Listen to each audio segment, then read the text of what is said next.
Mission परिवार की जिस तरह से जिन भावनाओं के साथ, जिस देशभक्ति और देश में सुधार लाने के प्रयासों, जो धार्मिक सुधारों की परिकल्पना परम पूज्य गुरुदेव पंडित श्री राम शर्मा आचार्य जी ने अपनी पत्नी के साथ, माता जी के साथ जो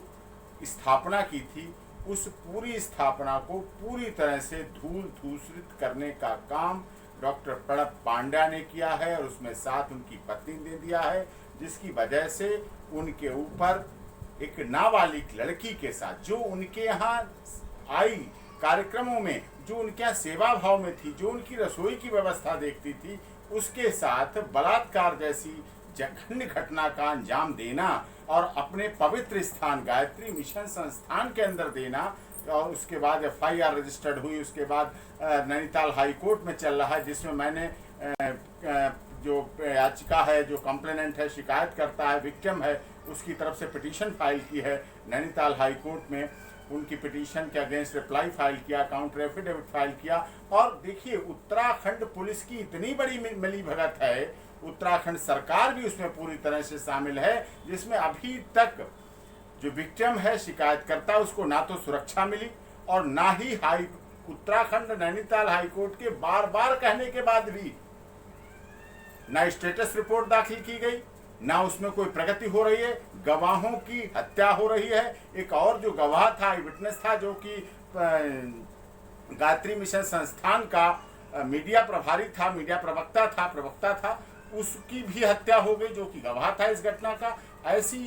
वारदात होने के बाद भी पुलिस पूरी तरह से संज्ञान न लेके ऐसा कार्य कर रही है, जिसकी वजह से लोगों का, आम जनता का कानून से विश्वास उठ रहा है। इसीलिए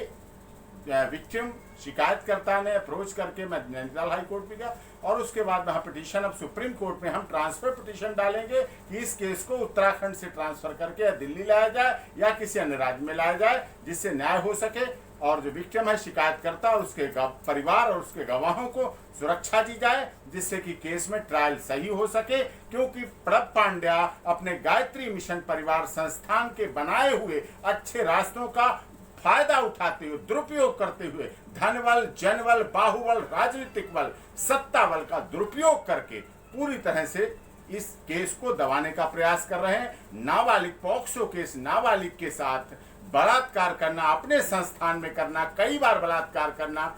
और ये इससे बड़ा जघन्यतम अपराध क्या हो सकता है। इससे धर्म को भी हानि होती है, धार्मिक भावनाओं को भी हानि होती है, और जो गरीब मजदूर तबका है, जो जुड़ता है जाके, जो वहाँ जाता है, रहता है, सेवा भाव में लगता है, उसकी भावनाओं को भी हानि पहुंचती है और ट्रायल पूरा अफेक्ट करता है, जिससे न्याय की गरिमा खत्म होती है और access to justice for all, न्याय सबके लिए होने वाली भावना जो हमारे देश के संविधान ने दी है, उस पर पूरी तरह से पटाक्षेप हो जाता है।